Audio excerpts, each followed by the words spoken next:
Welcome to the Military OneSource Podcast. Military OneSource is an official program of the Defense Department with tools, information, and resources to help families navigate all aspects of military life. For more information, visit MilitaryOneSource.mil. Welcome to the podcast. I'm Bruce Moody. In the military, we move a lot and often with pets. Today, we'll talk with two people from the team that can help you move your pet to your new home. They're from the Air Force's Air Mobility Command. We are welcoming to the podcast Air Force Major Jose Hinojosa. And also with us today from Air Mobility Command is Angela Delauter. Now, I'm retired Navy. I don't speak Air Force very clearly, so I'm going to allow you to both introduce yourselves and the organization where you work, and then we'll get into talking about pets. So, Major Hinojosa, let's begin with you. Sure. My name is Major Jose Hinojosa. I'm a C5 pilot by trade, but now I'm working on the AMC staff, so Air Mobility Command staff, as a special action officer in the Commander's Action Group. Essentially what I do is I plan all the special events that our boss, General Minahan, hosts. Great. Good to have you with us. Those C5s, as big as they look from the air, they are huge. It's absolutely breathtaking. Almost seems like they're just floating through the air because of how big they are. They're bigger than you imagine when you're standing inside of them. Welcome, Angela Delauter. Welcome to the podcast. Thank you, Bruce. Good morning. I'm a logistics management specialist. I work in the Air Passenger Movement Policy Branch, and I am the lead for pet policy right now. Excellent. Angela, let's begin with you. You know, it may be obvious to anyone with a family pet, but talk to us about why a pet can be so important to a family and why we take such care in helping a family move their pet. Well, Bruce, pets really are family members. They're there for you to provide comfort, emotional support, and in my case, humor. I have a boxer, and I think they're the clowns of the dog world. They're just part of the family, and unfortunately, they can't always fly in cabin with you, and they need extra care for their travel arrangements. So that's what we try and do, provide the best care and comfort and safety for moving your family member, your furry family member. Absolutely. Care, comfort, and safety, two things that definitely you want to have. Major, I know you have a story that sort of, maybe illustrates the importance of taking care of your pet during a move. Sure, absolutely. So we'll rewind back to 2018. I was moving from Dover Air Force Base to Travis Air Force Base, and it was my first move with the family as a whole. So my wife, Rachel, and my Australian Shepherd, Luna. And as you can imagine, that's a really long cross-country drive. We planned it over 7 days. And as you can imagine, once again, if anything's going to go wrong, it all did, all at the same time, essentially. So within the first couple of hours of the drive, my dog, Luna, got sick. She was pretty lethargic, just really not able to stay in the car for a very long time without having to use the bathroom. So it went from a 7-day drive out to a 14, 15-day drive. And as you can imagine, that was pretty expensive out of our pocket for all the extra hotel stays that we had to take. And not only that, everything else that could go wrong did. We had a U-Haul pop a flat tire. We had people break into both vehicles at different points in time. Someone had actually broke into the U-Haul at one point. Someone stole our spare tire. But of course, none of that really compares to the concern that we had because, as you know, any move with an animal stresses the animal out. And really, we just felt helpless with making Luna feel better. Ouch. What an experience. That really tees up the conversation that we're having today. And Angela, as we can empathize with Major Hinojosa, it's really important to talk about what the department is doing to help families who are moving with pets. So we're doing several things. On the financial front, the DoD has authorized, starting 1 January 2024, pet reimbursement. So whenever you incur fees in conjunction with your permanent change of station, moving with pets, if you're moving overseas, the reimbursement can be up to $2,000. And if you're moving stateside, that reimbursement is $550 that you could receive. Now, you're talking about pets, so I have to ask, what does the military consider a pet? So the military considers only dogs or cats pets. No goldfish or lizards. Okay. And again, break this down a little bit. Reimbursement is for one pet. That is correct. It is for one pet per family, unless you are a dual military family. They do each get one pet reimbursed. Thanks, Angela. So, got it. We're talking about a pet being a dog or a cat. Let's focus on the dogs with regard to specific breeds.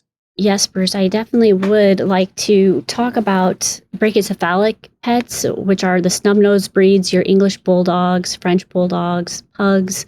They have a hard time breathing just on the ground, and so travel is especially tough for them.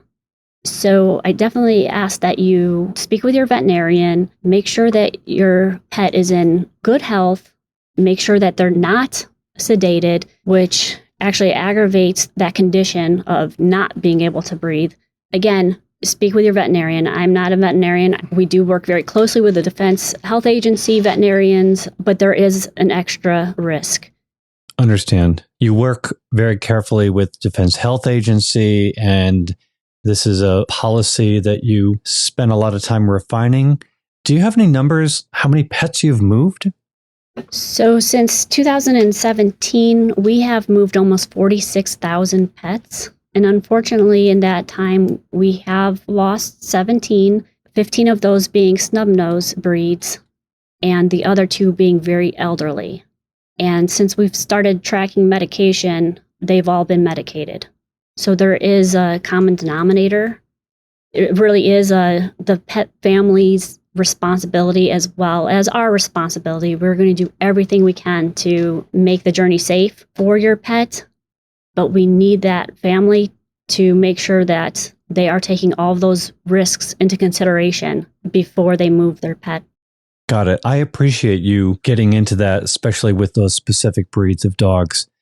You're covering a lot of the policy and the intent of the policy. And Major Hinojosa, in light of the story that you shared earlier, as you're hearing all of this, how does this policy make it easier for families who are moving with a pet? So kind of how we talked about my experience there, one of the biggest impacts of extending that drive was expenses on hotel stays.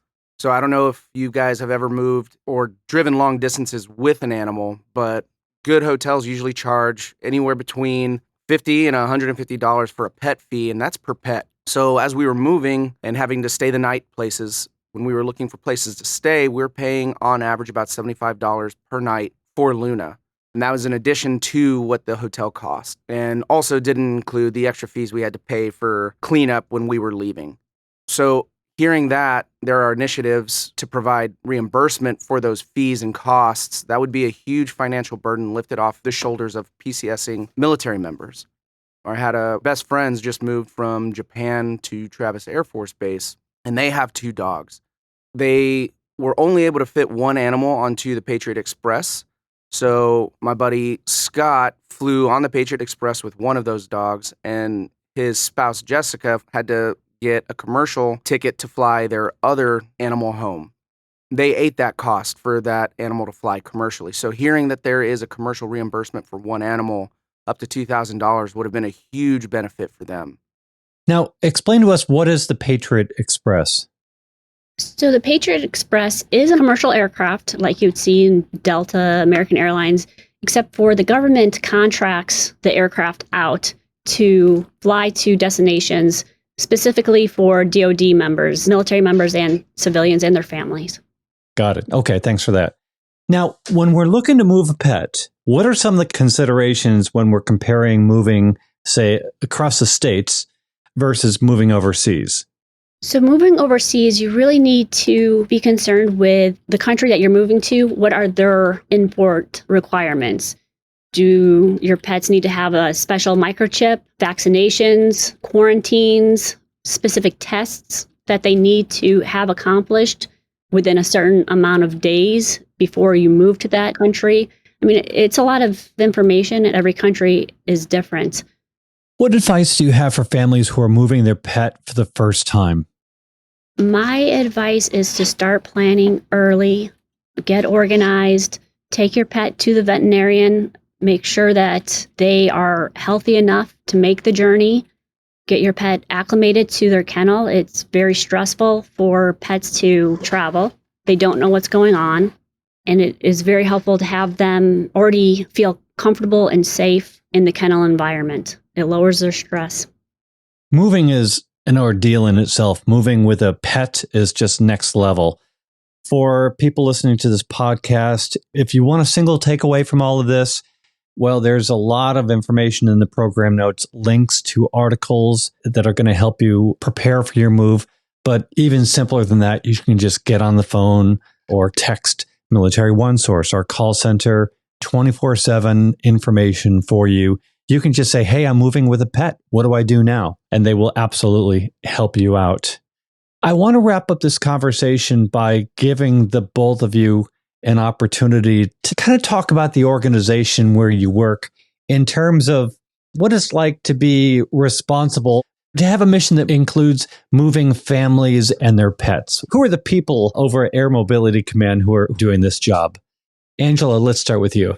Well, I can say that we are pet lovers and that we try to do anything that we can to make the pets have a safe journey, a comfortable journey.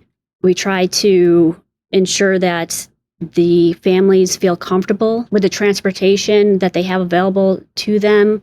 We are constantly going back to the drawing board to make things safer and better for the pets. We work very closely with the Defense Health Agency veterinarians to find ways to improve the transportation process. And that's it. And we try to educate passengers and moving their pets.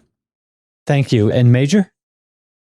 So as an air crew member, I can attest that Air Mobility Command is in the business of mobility. So getting things from point A to point B, and there isn't a better team to do it.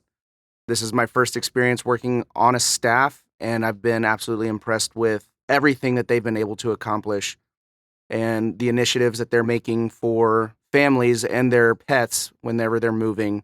I can say that that's a huge burden lifted off our shoulders for our next move, whenever that will be. So that's really all I've got. Well, I really appreciate the both of you joining us today. Of course. Happy to be here, and thanks for having us.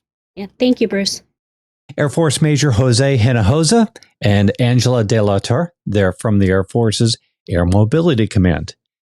And want to remind you that Military OneSource is an official resource of the Defense Department. We always like to hear from you. Click on the link in the program notes to send us a question, a comment, or maybe an idea for a future episode. And be sure to subscribe to this podcast wherever you listen to your podcast, because we cover a wide range of topics to help military families navigate military life. I'm Bruce Moody. Thank you for listening. Take care. Bye-bye.